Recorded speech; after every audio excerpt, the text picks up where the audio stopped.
অভিষেক বন্দ্যোপাধ্যায়কে পর পর তলব। রবি, সোম, মঙ্গল 3 দিন পর পর হাজিরার নির্দেশ ইডি আর সিআইডির। একাধিক থানাতেও নালিশ জমছে ডায়মন্ড হারবারের তৃণমূল সাংসদের নামে।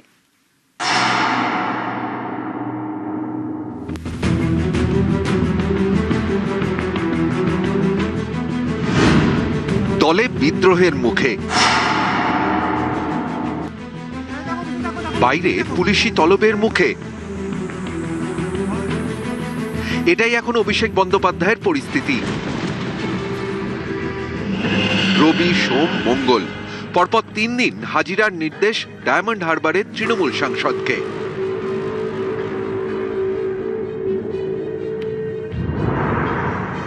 রবিবার সই জালিয়াতি অভিযোগের মামলায় ফের অভিষেককে ডেকেছে সিআইডি। সোমবার নিয়োগ দুর্নীতি মামলায় সিজিও কমপ্লেক্সে ডেকেছে ইডি। মঙ্গলবার ডিজে মন্তব্যের জেরে ভবানী ভবনে তলব সিআইডির।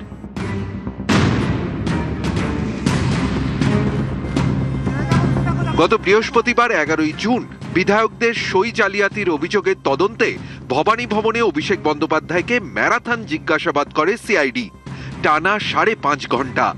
সূত্রের দাবি, অভিষেকের কাছ থেকে বহু প্রশ্নের সন্তোষজনক জবাব পায়নি সিআইডি। এরপর রবিবার ফের তলব।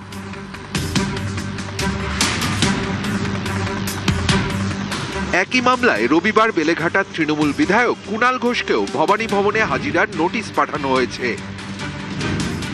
সূত্রের খবর, অভিষেক বন্দ্যোপাধ্যায় এবং কুণাল ঘোষকে মুখোমুখি বসিয়ে জিজ্ঞাসাবাদ করা হতে পারে।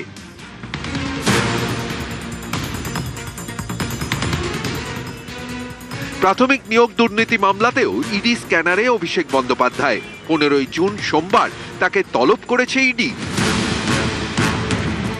রাজ্য তোলপাড় হয়েছে শিক্ষক নিয়োগ দুর্নীতিকে ঘিরে, যে দুর্নীতিতে নাম জড়িয়েছে তৃণমূলের তাবড় নেতা মন্ত্রীদের। জেলে যেতে হয়েছে প্রাক্তন শিক্ষামন্ত্রীকে। সেই মামলাতেই ইডি স্ক্যানারের তৃণমূল সাংসদ অভিষেক বন্দ্যোপাধ্যায়। নিয়োগ দুর্নীতিতে ইডি গ্রেফতার করেছিল কালীঘাটের কাকু সুজয় কৃষ্ণ ভদ্রকে।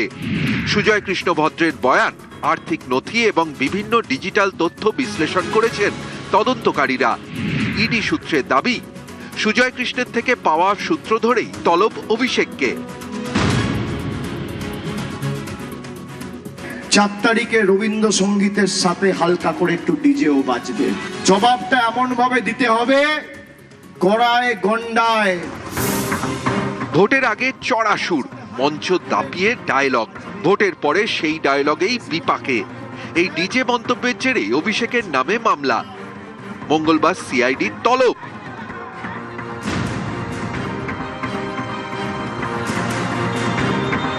আমফানের ত্রাণ দুর্নীতিতেও নাম জড়ালো অভিষেকের। শনিবার অভিষেকের বিরুদ্ধে 250 কোটি টাকার দুর্নীতির অভিযোগ দায়ের করেন বিজেপি নেতা অভিজিৎ দাস। সিট গঠন করে দুর্নীতির তদন্ত চান বিজেপি নেতা। হচ্ছে অভিষেক ব্যানার্জি। ডায়মন্ড হারবারের তৃণমূল সাংসদের নামে অভিযোগের পাহাড়। কয়লা পাচার মামলায় 2022 সালে দিল্লিতে ইডির দপ্তরে হাজিরা দেন অভিষেক বন্দ্যোপাধ্যায়। ওই একই মামলায় কলকাতার ইডি দপ্তরে হাজিরা দিয়েছেন অভিষেকের স্ত্রী রুজি রাও। অভিষেককে সমন পাঠিয়েছে ত্রিপুরার আদালতও।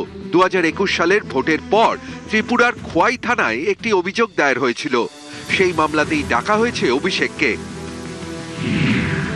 22 জুন তাকে খোয়াই আদালতে সশরীরে হাজিরা দেওয়ার নির্দেশ দেওয়া হয়েছে।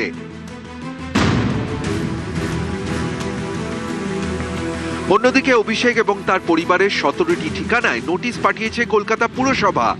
বেআইনি নির্মাণ ভাঙার নোটিশ জানিয়ে চাপানুতোর চলছে। শনিবার আবার তার পিয়ের খোঁজে মাঝরাতে বাড়িতে যায় শালবনী থানার পুলিশ।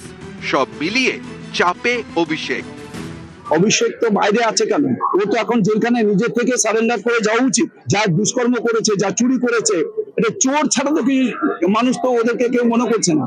এদেরকে দেখলেই চোর চোর করে তাদের হচ্ছে তারা করছে মানুষ। অর্থাৎ জেলখানায় যাবে, তার ভবিষ্যৎ হচ্ছে ওই জায়গাতে, ওখানে জেলের ভাত খাওয়া। নিউজ 18 বাংলা।